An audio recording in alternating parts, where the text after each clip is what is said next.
참으로 귀한 그 하나님 아버지께서는 온 천하 만물을 창조하셨습니다. 그리고 지금도 주관하고 계십니다. 아멘. 하나님께서는 그래서 하나님께서 직접 통치하는 그 세상이 빨리 오게 해달라고 기도하라는 것입니다. 그리고 하나님의 사랑이 지배하는 그 세상이 오도록 기도하라는 것입니다. 이어서 오늘 우리에게는 나에게 필요한 그 필요를 위한 기도를 말씀해 주십니다. 먼저 일용할 양식을 주옵소서 이렇게 기도하라고 합니다. 요즘 우리 주변에서는 먹는 문제를 걱정할 필요가 없을 만큼 삶이 좋아졌습니다. 저희들이 어렸을 때는 물론 우리 성도님들도 마찬가지겠습니다만 정말 힘든 시절이 있었습니다. 쌀이 별로 없어서 농사를 짓는데도 쌀이 그렇게 없어서 쌀밥은 아버지 밥그릇에 3분의 1 정도가 쌀이고 다 보리였고 나머지는 전부 보리밥만 먹고 살았습니다. 그 보리를 2, 3일 전에 다 담궈서 삶아서 큰 바구니에 넣어서 이렇게 처마에다가 달아놓고 거기에서 계속 퍼서 다른 반찬이었기 때문에 고추장하고 무김치하고 이렇게 해서 밥을 먹었습니다. 지금 생각해보니 그게 웰빙식이어서 제가 이렇게 날씬하고 건강한 모습이 아닌가 그런 생각이 듭니다. 그래서 우리 어렸을 때는 한동안 배가 이렇게 뚱뚱한 사람들을 배사장이라고 하면서 아이들을 두드려주고도 했었죠. 지금은 다 배가 나와서 여기 2층에 피트니스 다니면서 살 뺀다고 난리를 하고 있습니다. 그런데 하나님께서 왜 우리에게 필요한 것을 달라고 했을까요? 오늘 일용할 양식을 달라고 하셨을까요? 저 눈을 돌려서 TV를 한번 보시면 지금도 아프리카나 동남아시아에서는 먹을 것이 없어서 굶어 죽어가는 사람이 부지기수로 많습니다. TV에 보면은 질병에 걸려서 배가 이렇게 나오고 나중에는 먹을 것이 없어서 굶은 어머니 손에 굶은 아들이 얹혀서 삐쩍 말라서 죽어갑니다. 자기 눈에 파리가 와서 앉아도 그 파리 쫓을 힘도 없이 그렇게 죽어갑니다. 그 아이들이 우리보다 특별히 머리가 나쁘거나 그 사람들이 악하게 살아서 죄를 받는 것이 아니고 악한 사람들이 정치를 하기 때문에 그런 현상이 있는 겁니다. 그래서 일용할 양식을 주옵소서 하는 것은 그 먹을 것과 그 주변에 우리가 살아가는 삶의 여러 제도와 또 그런 여러 정치와 모든 것들이 우리의 삶에 적합하게 해달라는 기도를 해야 합니다. 우리는 그러한 TV를 볼 때마다 가슴 아파서 돌려버리기도 하지만 그 사람들이 불쌍해서 평생 힘들게 배운 공부를 와서 국경 없는 의사의 회원 같은 사람들은 평생을 몸바쳐서 일합니다. 그리고 어떤 사람들은 평생을 선교사로 가서 그런 곳에 말씀을 전하고 그런 것을 돕는 사람도 있습니다. 우리의 삶과 비교되는 삶입니다. 먹을 것이 많이 있어도 전쟁으로 인해서 하루아침에 피해서 숨어서 먹을 것을 먹어야 하고 쫓겨다녀야 되는 그러한 현실 앞에 있습니다. 하나님께서는 분명하게 말씀하셨습니다. 너희는 먼저 그의 나라와 그의 의를 구하라. 그리하면 이 모든 것을 더하시리라. 우리 모든 사람들이 하나님의 의를, 하나님의 나라를 먼저 구할 때 하나님께서는 우리에게 필요한 모든 것을 주신다는 것입니다. 아멘. 인간이 주도하고 인간이 모든 것을 해결한다고 생각하는 것은 우리의 교만일 뿐입니다. 우리는 하나님을 하나님 아버지라고 부를 수 있음에 감사하고 그때 우리의 인생의 문제에 답이 풀린다는 사실을 기억하시기를 바랍니다. 두 번째는 우리의 죄를 용서하여 주시옵소서라고 기도하라고 했습니다. 그런데 이 말씀에는 전제 조건이 있습니다.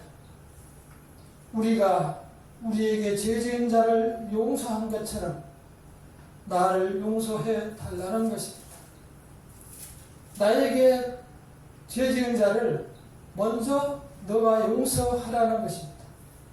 이러한 말씀을 들으면 사람들은 내가 훔친 것도 없고 남을 때린 것도 없는데 괴롭힘도 없이 깨끗하게 살아왔는데 왜 나에게 죄인이라고 얘기하는가?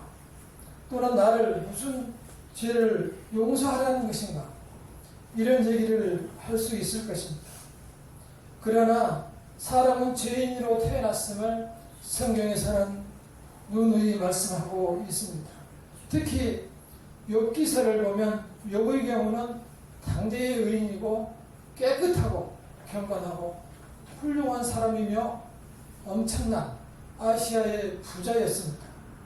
수천 마리의 양과 소와 말들과 나귀가 있었고 종들이 많이 있었고 자식들도 많이 있어서 10명이나 되었습니다. 그런데 하루아침에 하나님의 시험이 임하게 됩니다.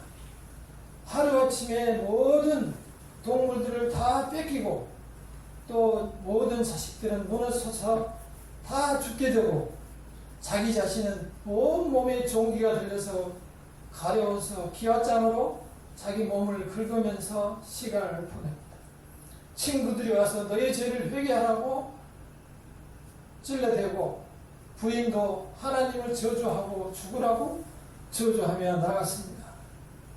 인간으로 생각하면 도저히 이해할 수 없고 하나님을 믿는 사람이라고는 생각할 수 없는 상황에 처했을 때 그 욥의 고백은 그렇습니다. 내가 하나님의 이름을 찬양합니다. 내가 올 때 맨몸으로 홀몸으로 왔고 그랬으니 주신 이도 하나님이시고 가져가신 이도 하나님이시니 오로지 하나님을 찬양할지라. 이런 믿음을 고백했습니다. 그렇게 깨끗해 보이던 사람이 마지막에 욥기 42장에서 자기 자신을 고백합니다.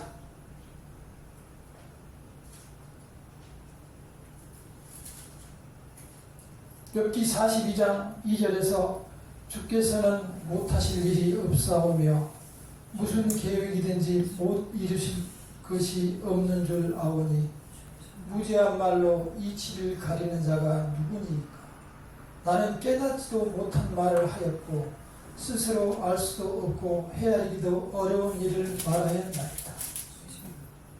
하나님을 알지도 못하면서 하나님을 안다고 내 입으로 떠벌리고 다녔고 하나님은 이런 사람이라고 내 스스로 하나님을 정의하고 그렇게 믿어왔고 하나님은 도대체 알 수 없는 분임을 우리는 모르고 하나님을 내가 만들어 놓고 그 하나님을 내가 모시고 있었다는 사실을 고백합니다.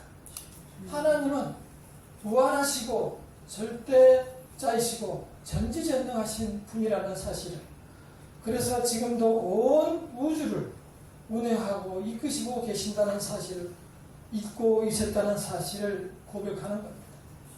온 세상의 주관자가 하나님이라는 사실을 맨 나중에 고백합니다.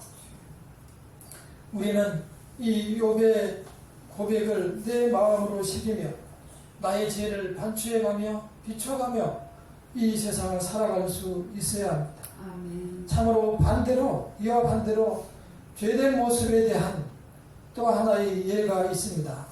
마태복음 18장에 나오는 용서할 줄 모르는 종에 대한 비유입니다. 베드로가 예수님과 함께 걸어가다가 이러한 질문을 합니다. 내 형제가 나한테 잘못을 하면 몇 번을 용서할까요? 라고 물어봤을 때 그러면서 7번을 용서하면 되겠습니까? 이렇게 질문을 합니다. 예수께서는 대답하십니다. 7번이 아니고 70번씩 7번이라도 하라고 대답을 하시고 나서 이러한 예를 들어줍니다. 천국은 이와 같다. 천국에 한 주인이 있는데 이제 결산할 때가 됐다. 많은 종이 있는데 그 중에 한 종이 1만 달란트를 빚을 졌다. 1만 달란트 달러로 1000만원이 아니고 그 1만 달란트는 그때 당시 기준으로 하면 엄청난 돈이었습니다. 제가 계산을 해보니까 1달란트가 6천 데나리온이었는데요. 이 데나리온으로 계산하면 16만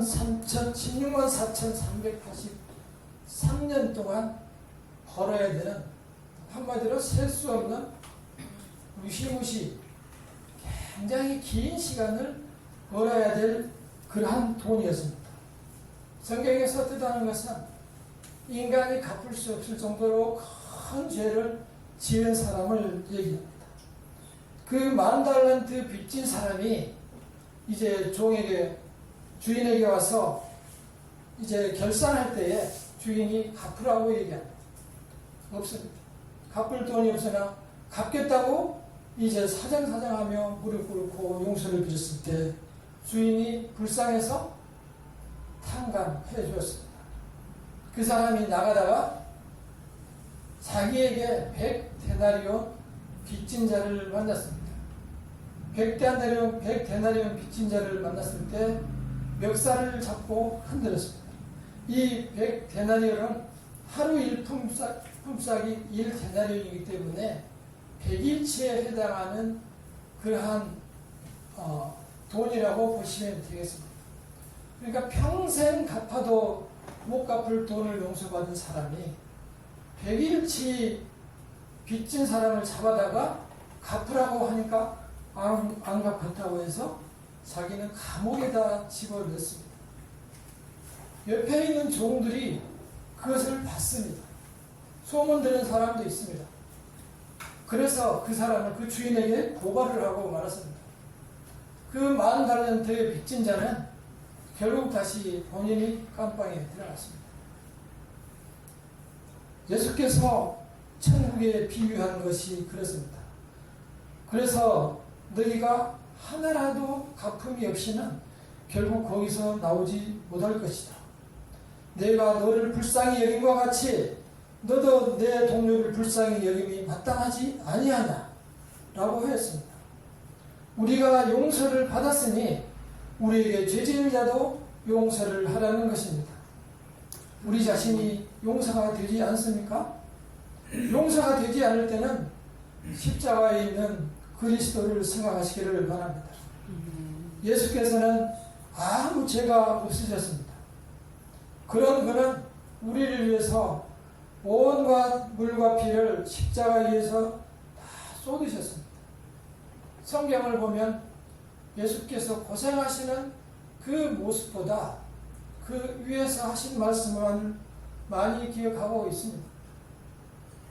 예수께서는 오로지 그 위에서 모든 것을 저들의 죄를 용서하여 주시옵시고 저들의 죄를 용서하여 주시옵시고 나의 영혼을 받아 주시옵소서. 그리고 다 이루었다. 모든 죄를 다 용서하셨다라고 하시면서 돌아가셨습니다.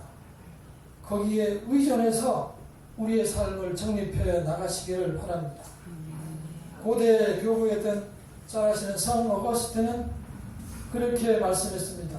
아버지여, 우리는 하나님을 바라보도록 지으심을 받았기 때문에 우리 마음이 당신 앞에서 안식할 때까지 우리는 쉴 수 없습니다. 유명한 교부였습니다. 우리는 본래 하나님을 바라보도록 지음을 받았습니다. 그래서 하나님 안에 들어갔을 때 안식을 누릴 수 있습니다. 하나님의 자녀들은 결코 밖에서는 안식을 누릴 수 없습니다. 그 사실을 기억하시기를 바랍니다. 우리는 우리를 향하신 그 그리스도의 사랑을 생각하며 우리에게 지은 모든 죄인과 우리에게 지은 모든 죄를 용서할 수 있는 성도들이 되시기를 바랍니다. 마지막으로 시험에 들지 말게 하옵시며 다만 악에서 구하옵소서 이렇게 기도하라고 하였습니다. 우리가 교회를 다니다 보면 성도가 가끔 안 나오면 저 사람이 시험이 들었구나 이렇게 얘기합니다. 시험이라는 것은 하나님께 순종하는 마음에서 이제 하나님을 떠나 자기 마음대로 가는 상태를 말합니다. 하나님을 떠나서 세상으로 나갈 때는 사람들이 매우 담대해집니다. 얼마 전에 공원을 나가서 운동을 하고 산책을 했을 때 그 공원에 이제 한 바퀴를 도는데 저쪽 끝에서 아줌마들을 셋이서 전도를 하고 있었습니다. 밤에 저렇게 참 열심히 하시는구나. 부러웠습니다. 제가 가까이 가서 전도를 했습니다. 예수를 믿으세요? 그래서 예, 믿습니다. 그렇습니까? 그러면서 앞에 나온 그 아주머니가 뒤에 자리로 안내를 했는데 그 뒤에 보니까 두 분이 이렇게 책상을 놓고 앉아 있는데 2023년 신천지 예수교회 이렇게 써 있어서 직감을 하고 그쪽으로 다가갔습니다.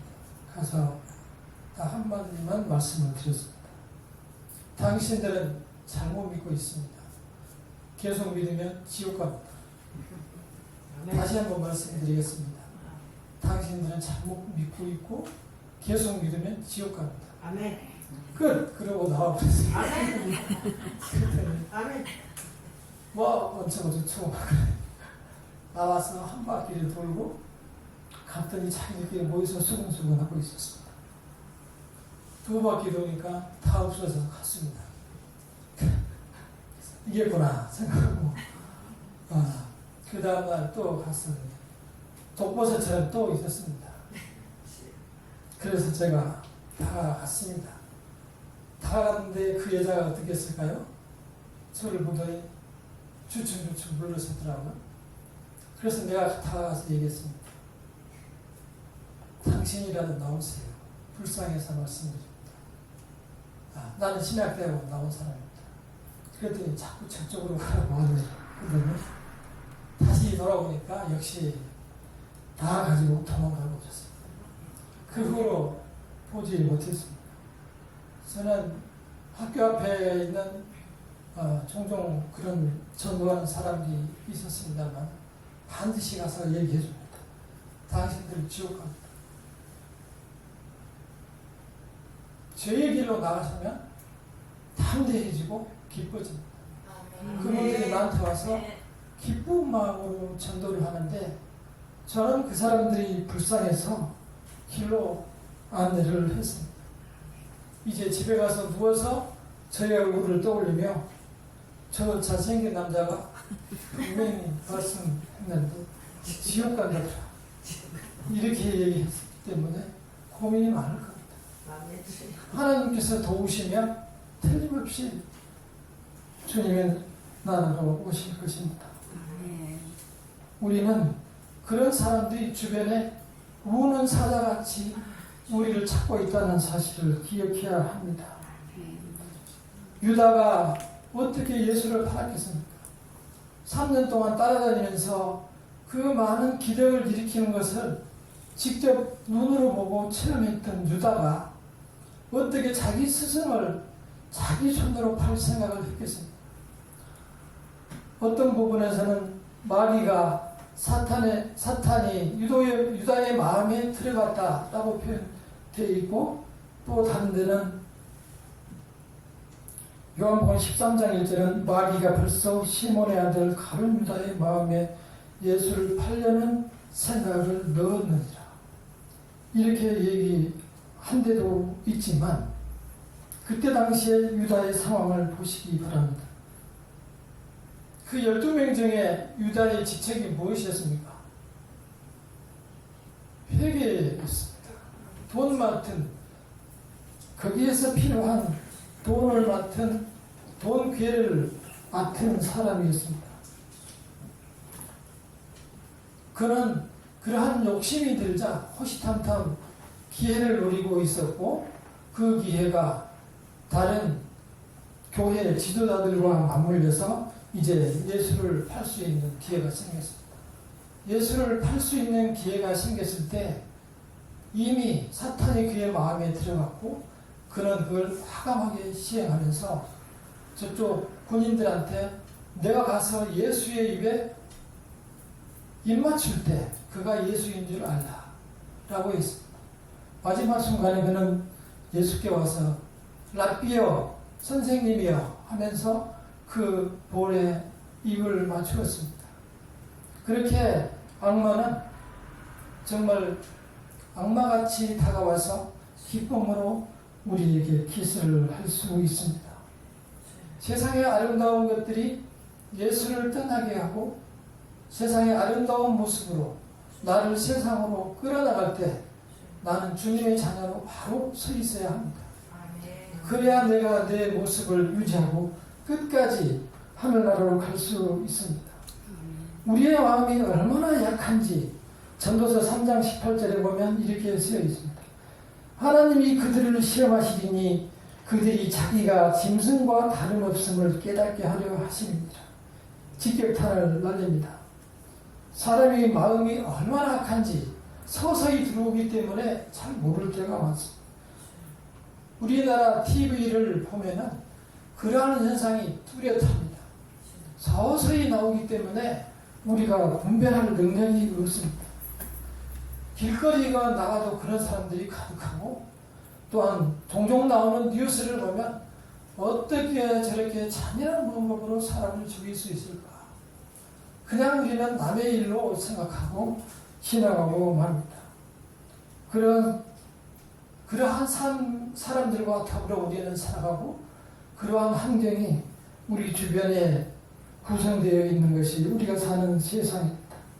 그러다 보니 우리의 마음속에 역시 하나님의 사랑은 깜빡거리며 꺼져가고, 세상을 향한 그러한 미소는 더욱더 커져가 갑니다. 세상이 죄가 범람하여 갑니다. 진리와 죄를 구분하지 못하고 정말 나는 어디로 가는지를 모르고 그저 세상이 가는 대로 몸을 맡기고 살아갑니다. 그러나 교회 지도자 칼빈은 말했습니다. 우리는 도덕적 존재이니 환경 탓만 해서는 안 된다. 다시 말해서 우리는 모두 판단력과 의지력을 가지고 있습니다. 이 길로 갈 것인가 저 길로 갈 것인가의 선택은 내가 하는 것입니다.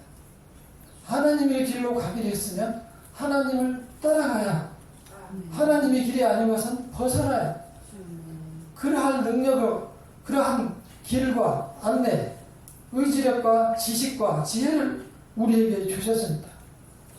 따라서 우리는 하나님을 아버지라고 부른다면 아버지가 부르는 길로 가야 하는 것입니다. 말씀을 마치도록 하겠습니다. 우리가 세상에서 승리할 수 있는 유일한 방법은 하나님을 아버지라고 부르는 것입니다. 오늘의 나는 어쩌면 나의 기도와 또 나를 위해서 기도하시는 분들 때문에 이 자리에 와 있는지도 모릅니다. 우리는 늘 하나님을 전적으로 의지합니다. 하나님을 전적으로 의지할 때 하나님께서 전적으로 내 편이 되어주시는 것입니다. 우리는 하나님을 아버지로 모실 때 우리는 하나님의 자녀가 되는 것입니다. 하나님을 아버지로 모실 때 아버지의 것이 다 내 것이 되는 것입니다.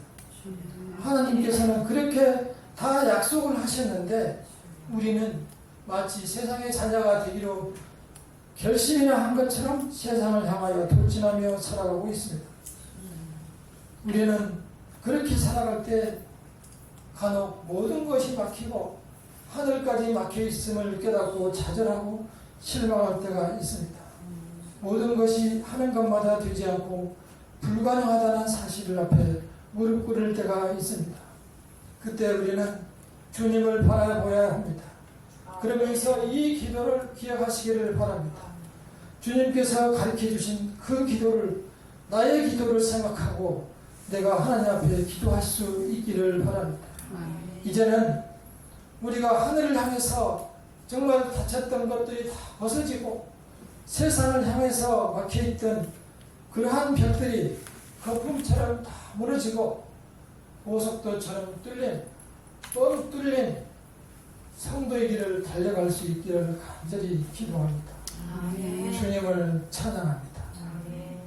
기도하시겠습니다. 주여, 우리의 생활에 필요한 것을 채워주시옵소서. 나에게도 용서할 능력을 주시옵소서. 시험을 이기게 하여 주시옵소서. 다 같이 기도하겠습니다.